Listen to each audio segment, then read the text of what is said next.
How's it going, everyone? I'm Yami Tay, and we are back again with another of the single Thomas episode reviews.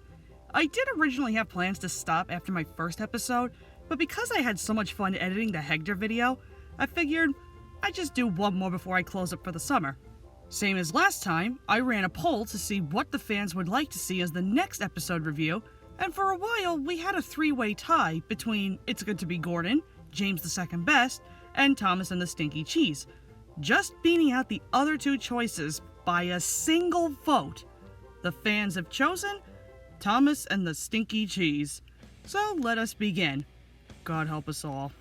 Thomas is asked to deliver a load of stinky cheese to the docks, but on his journey, he avoids Diesel, Ari, and Bert so they don't call him the stinkiest engine on Sodor. After dodging Diesels all day long, Thomas ends up back at the dairy, and whilst keeping away from the Diesels, has an accident, and what do you know? The cheese goes flying all over the place.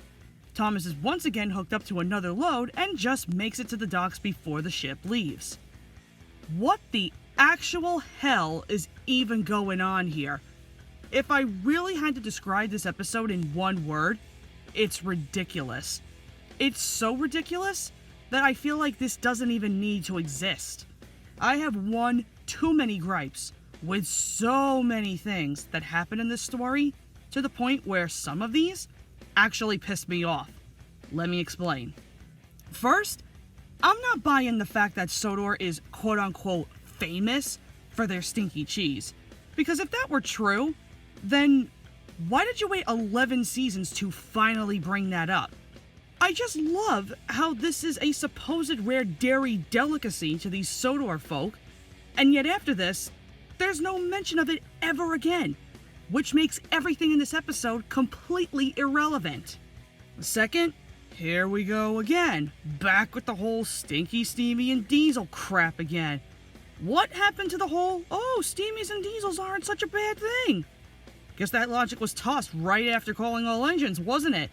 'Cause here they are, acting like children, which is honestly a really annoying habit when writing these characters. Which, let's quickly talk about them, shall we? I can't stand the way these characters are written. Thomas just acts like a complete wimp, all because he's worried about being called names for delivering the cheese. You know, you could simply ignore them, right?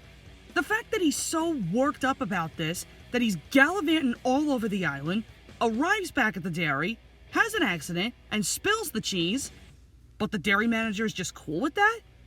You know, he's pretty chill for what just happened. Where's the scolding? Which I think in this situation would be completely justified. What I also don't get is SDH at the end.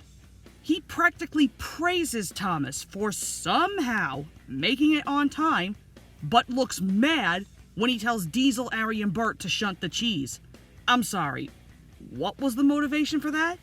Sure, they antagonized Thomas in the beginning, but it's not like they did anything to make Thomas late or anything like that. And SDH never even saw any of that. He doesn't even question why Thomas is covered in the stinky cheese. And why do the cars need to be shunted if it's being loaded onto a ship? Wouldn't there be a crane, like, right there, just to reach over and grab them? There's no reason to shunt them. So basically the purpose of that ending was to make the Diesels get their karma and for Thomas to get yet another one up on them. So dumb. And now here's the one gripe that really pisses me off. Can somebody explain to me, what the hell is that cheese? Unless I've been living under a rock, last time I checked, cheese is either hard or soft. This looks like pure liquid shit. Seriously, what is that? Paint? Or really wet glue mixed with yellow paint? Whatever it is, it looks nasty.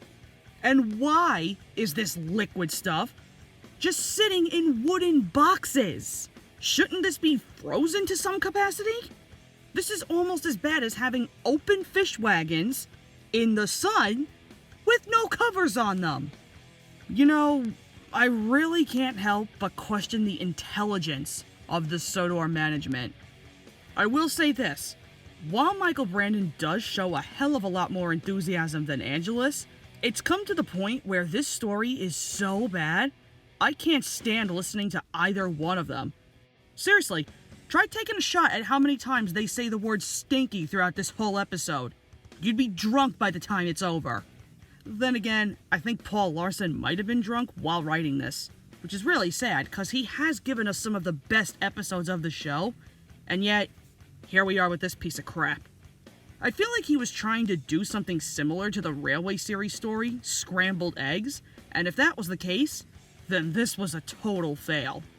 Overall, this episode just exists, and it really shouldn't.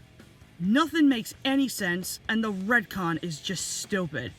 Nothing will ever get me to change my mind on how I feel about this trash heap. I'm ranking this a 1 out of 10, and I'm only giving this point to Brandon for the enthusiasm, but not enough to save this stinky episode. I've been Yamite, and I hope you all enjoyed this review. Feel free to like, comment, and subscribe for more single episode reviews and many other Thomas content. Until then, I hope you all have a wonderful summer, and I will see you all in the next video.